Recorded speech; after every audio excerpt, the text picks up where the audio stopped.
बिस्मिल्लाहिर्रहमानिर्रहीम। अस्सलाम वालेकुम स्टूडेंट्स। लेक्चर नंबर 14 के साथ हाजिर हैं। Unit number 1 review exercise mathematics class 9। Previous कुछ लेक्चर से आप लोग ये चीज़ नोट कर रहे होंगे कि हम लोग एक्सपोनेंट बेस सिस्टम को ही सॉल्व करें। एक्सपोनेंट बेस सिस्टम को सॉल्व करना कोई इतना मुश्किल काम नहीं है। इन तमाम लेक्चर्स में आपको इस चीज़ का अंदाज़ा हो चुका होगा, लेकिन बहुत से स्टूडेंट्स का मसला कॉमन में आता है। उन्हें ये बात तो बहुत अच्छे तरीके से क्लियर हो गई है कि जब दो बेसिस सेम हो and they are being multiplied तो उनको ऐड किया जाता है, और अगर दो बेसिस सेम है and they are being divided तो उनको सब्ट्रैक्ट किया जाता है।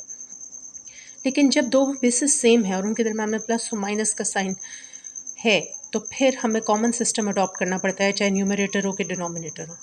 तो उसमें कुछ स्टूडेंट्स की कंप्लेन है कि उन्हें ये स्टेप अच्छे से क्लियर नहीं हो रहा।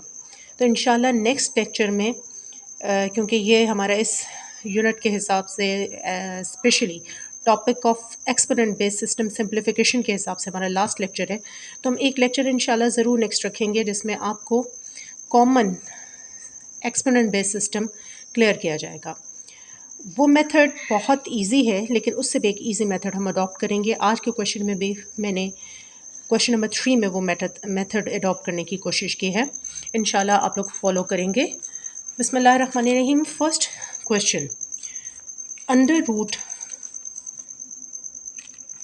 5 इसका इंडेक्स है, यानी जैसे कि क्यूब रूट होता है इसी तरह रूट की फॉर्म में fifth index x is to power 15 y is to power 35 divided by z 20। Previous lectures में आपको मैंने क्लियर कर दिया था कि एक्सपोनेंशियल बेस सिस्टम को सॉल्व करने के लिए आपने रूट्स को ख़त्म करना होता है, रूट्स को एक्सपोनेंट्स बनाना होता है। तो square root is equal to exponent 1/2, cube root is 1/3। Likewise if you have 5 index then it is 1/5। तो आपने एक्सपोनेंट फॉर्म में इसे 1/5 यहाँ नोट डाउन कर लिया। बाकी क्वेश्चन एज इट इज़ आपके सामने है।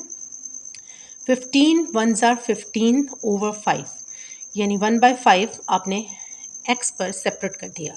इसी तरह 35 1/35, 35 1s are 35 over 5, 35 1/5 पर सेपरेट कर दिया।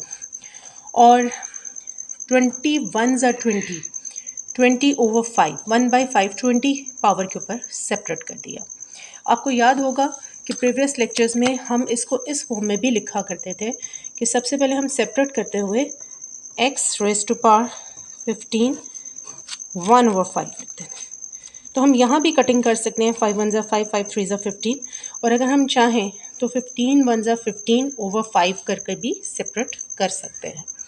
Now after cutting 5 1s are 5, 5 3s are 15, 5 1s are 5, 5 7s are 35 and 5 1s are 5, 5 4s are 20। यानी ये वो छोटी सी डिवीजन है जो आप कैलकुलेटर पर टाइप करके 35 डिवाइडेड बाय 5 अगर आप कैलकुलेटर पर टाइप करें तो आपको ये आंसर्स मिल जाएंगे। So overall answer is x क्यूब y raise to power 7 divided by z4। So this is your final answer. ये एक छोटा सा एक्सपोनेंट बेस सिस्टम का एक क्वेश्चन था। इससे बड़े बड़े क्वेश्चंस हम सॉल्व कर चुके हैं, ये समझिए बस उसका एक पार्ट ही था, लेकिन ये रिवीजन के लिए बहुत ज़रूरी है।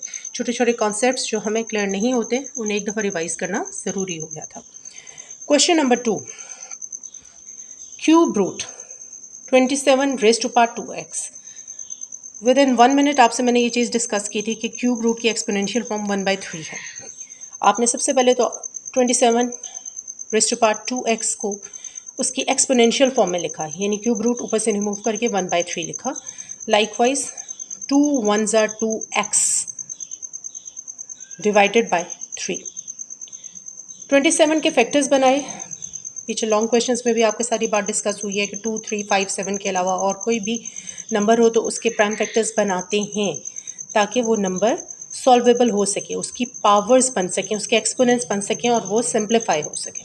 तो 27 की सिंप्लीफिकेशन या फैक्टर्स हैं 3 multiply by 3 multiply by 3, 3 3s are 9, 9 3s are 27। 3 times 3 means 1 2 3, 3 raise to power 3। ऊपर यही वाला एक्सपोनेंट चल रहा है 2x over 3। 3 को कैंसिल आपने कर दिया 3 से, and the final answer is 3 raise to power 2x। This is once again revision of all those questions जो इससे पहले हमने कर ली। जैसे कि अभी मैंने थोड़ी देर पहले कहा था कि कॉमन में प्रॉब्लम्स आ रहे हैं, तो कॉमन का वो मेथड बहुत से स्टूडेंट्स ने अगरचे फॉलो किया है, लेकिन उससे भी एक बेहतर मेथड जो मैं नेक्स्ट लेक्चर में वंस अगेन रिपीट करूँगी उन स्टूडेंट्स के लिए जिनमें से अक्सर ने अगर कोई लास्ट लेक्चर में मिस कर दिया हो या फिर उन्हें वो मेथड अच्छे से फॉलो नहीं हो सका, तो वो ये मेथड अडॉप्ट करेंगे जो मैं आज बता रही हूँ, और नेक्स्ट लेक्चर में इंशाल्लाह आपको रेपिटेशन दी जाएगी ताकि जो भी मेथड आपको इजी लगे आप उससे कॉमन ले सकें। और याद रखिए, ये बात हमने कंफर्म कर ली थी कि एसिड एक्सपोनेंट बेस सिस्टम में जो अभी तक हम सॉल्व करते आए हैं, सिंप्लीफाई करते आए हैं, एक्सपोनेंट बेस सिस्टम में अगर दो नंबर्स मल्टीप्लाई हो रहे हैं तो उनकी पावर्स ऐड होंगी, अगर दो नंबर डिवाइड हो रहे हैं तो उनकी पावर्स सब्ट्रैक्ट होंगी, और अगर दो नंबर्स सेम है और उनके दरमियान में प्लस या माइनस का साइन है तो फिर पावर्स को ऐड और सब्ट्रैक्ट प्लीज़ नहीं कीजिएगा, फिर कॉमन सिस्टम अडॉप्ट होगा। हमने तमाम क्वेश्चंस में डिस्कस कर लिया और ये बात स्टूडेंट्स ने फॉलो कर भी ली है, लेकिन मसला थोड़ा सा कॉमन में आता है तो इंशाल्लाह वो भी क्लियर हो जाएगा। फर्स्ट ऑफ ऑल डिनोमिनेटर को मैंने सिंप्लीफाई किया, 6 3 raise to power n plus 2। Students, हमने ये बात कही थी ना कि if bases are same and they are being multiplied by each other then their powers are added. Is it right? वही फॉर्मूला, वही टेक्निक कि अगर दोनों बेसिस सेम हैं और वो आपस में मल्टीप्लाई हो रही हैं तो उनकी पावर्स ऐड हो जाती हैं। अगर हम इसी को रिवर्स कर दें कि हम चाहते हैं कि हम इसको ब्रेकअप करके लिख दें, तो 3 raise to power n separate and 3 square separate, 3 raise to power n separate, 3 square separate. 3 raise to power n आपने सेपरेट कर दिया, multiply by 3 raise to power plus 2 आपने सेपरेट कर दिया। तो यहाँ पर कॉमन लेने के लिए आप इसका रिवर्स रूल फॉलो करो। 3 raise to power n plus 2 को रिवर्स रूल की मदद से ब्रेक कर दो, 3 raise to power n separate कर दो और 3 स्क्वायर सेपरेट कर दो विद मल्टीप्लिकेशन साइन, क्योंकि मल्टीप्लिकेशन से ही ये ऐड हुई थी पावर्स। अब एडिशन पावर्स को ब्रेकअप कर दो और वापस मल्टीप्लिकेटिव रूल में ले आओ। Divided by 3 raise to power n plus 1, 3 raise to power n breakup हुआ, multiply by 3 raise to power 1 breakup होके अलग हो गया, minus 3 raise to power n as it is. अब आपने numerator as it is note down कर लिया, 3 raise to power n 3 raise to power n, ये एक टर्म है, 3 raise to power n 3 raise to power 1, ये एक वन टर्म है, इसे फर्स्ट टर्म कॉल करें, minus 3 raise to power n ये सेकेंड टर्म है। फर्स्ट टर्म और सेकेंड टर्म में 3 raise to power n common है, आप सिस्टम से बाहर ले आइए, आप सिस्टम से बाहर ले आइए। अब आप फर्स्ट टर्म के साथ इसकी कटिंग कीजिए, तो 3 raise to power n 3 raise to power n से कट हो जाएगा और लेफ्ट ओवर में बचेगा 3 रेज़ टू पावर 1, वो हमने यहाँ नोट डाउन कर लिया। अब आप फर्स्ट टर्म को वैनिश कीजिए और ये common 3 raise to power n को 3 रेज़ टू पावर n के साथ कैंसिल कीजिए, तो लेफ्ट ओवर 1। आपने एज इट इज़ न्यूमरेटर को नोट डाउन किया, 3 रेज़ टू पावर n को नोट डाउन किया, 3 raise to power n is cancel by 3 raise to power n, 3 minus 1 is 2।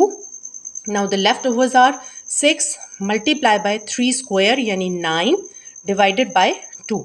After cancellation, 2 1s are 2, 2 3s are 6, you will get 9 3s are 27. So after simplification of exponent based system, you have got a whole number 27. Hopefully you have followed this lecture. Thank you so much. Allah Hafiz.